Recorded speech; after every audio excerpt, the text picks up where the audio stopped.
My plan today was to talk about my organizational abilities, but instead I'm going to talk about solitude. I was listening to one of my pals on YouTube talking about being alone, basically solitude, and whether or not being alone involved being lonely. Oh, no, I've never been lonely in my life, and I'm 76 years old. I grew up in solitude. It's one of the major advantages of being the oldest child.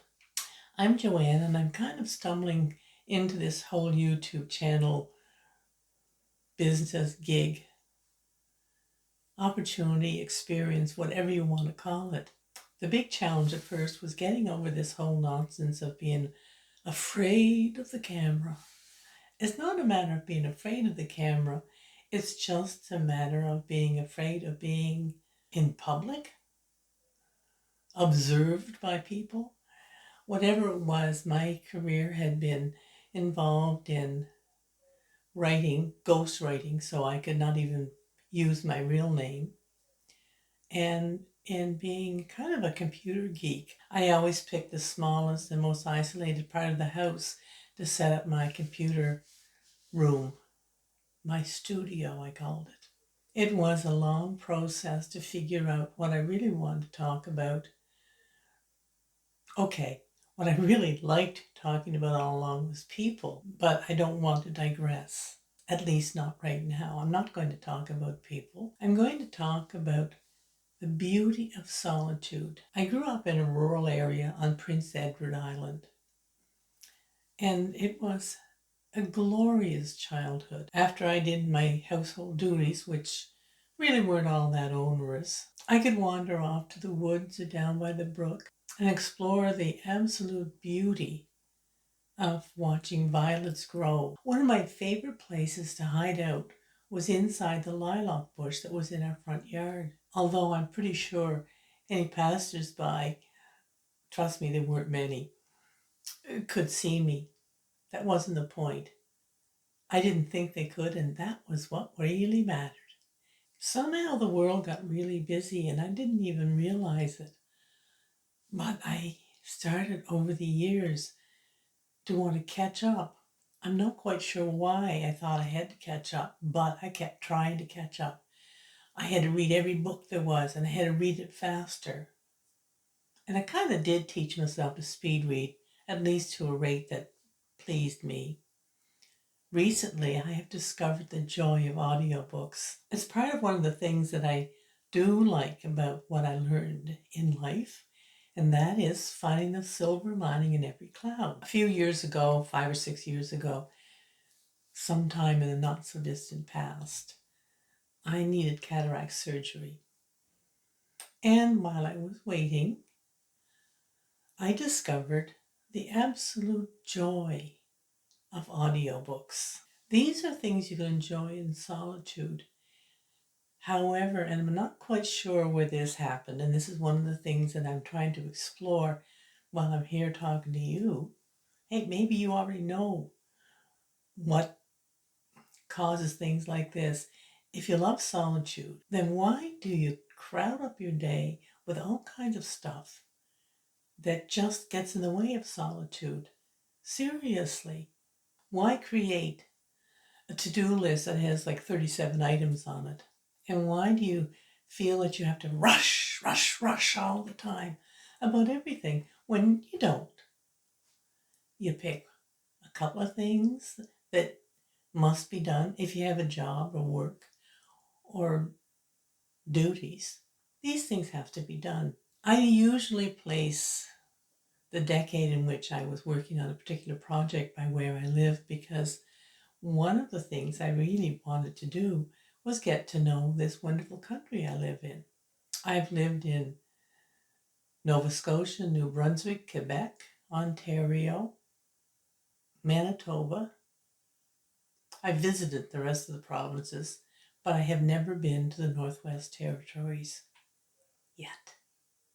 When I was living in Manitoba, I was madly in love with software, and I had a great job being a software instructor, and it was fantastic. And it was around that time I decided that when I wasn't teaching software, and because my children had all grown and gone, I would take up writing. And when I'm doing that, why don't I just go back and get a PhD or a law degree or something? By the way, I did neither of those. But it was just the kind of stuff that I would do with my spare time. Figure how I could squeeze as much as possible into every spare corner. It's like hoarding. It's not like hoarding, it is hoarding. Crowding every space inside your head with as much stuff as possible so that you never really get anything done. I'd mentioned silver linings, and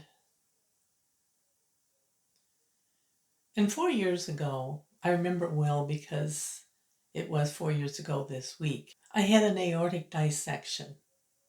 Or it's one of those heart attack type things that really is caused by some sort of genetic predisposition, whatever it was.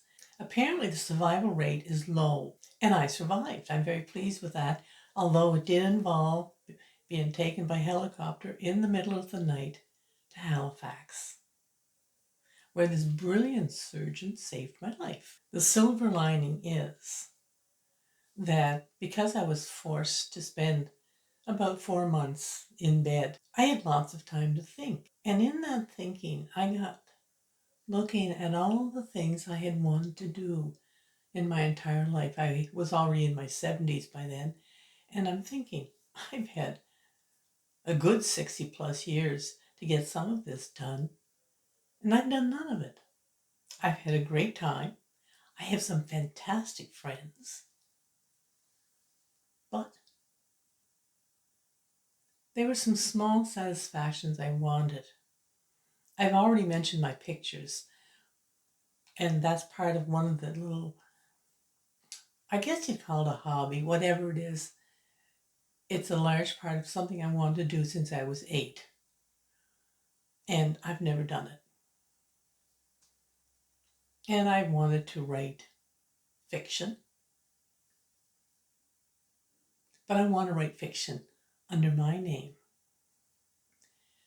Anyway, the silver lining is in my recovery period, I spent a lot of time working on how I needed to get back to what I really wanted to do, and that was live in solitude, live in peace and quiet, and just stop this rushing and gathering up stuff to do someday, and to pare back that endless to-do list, which, if I really thought about it, I never really was going to do. Which, if I really paid attention, I would have known I was never going to accomplish all those things. Anyway, this is one of my efforts to kind of open up and try to be a little more real about what I want to do with my life on this channel in my spare time. I used to make jokes, except I'm now wondering if they really were jokes about how I could give a webinar, a lecture, a presentation on how to enjoy being lazy. I was making a joke of my observable way of, well, being lazy. I used to tell people that I had to go into the other room and watch paint dry. But no, in many ways, it may have looked like I was doing that, watching paint dry, but what I was doing was thinking, and that's what solitude does for me. Anyway, enough of my rambling for today. What I'd like to know, though, I really am very curious about this, is how you feel about solitude. Does it make you feel lonely, or do you crave time just to sit there and think? Until next time,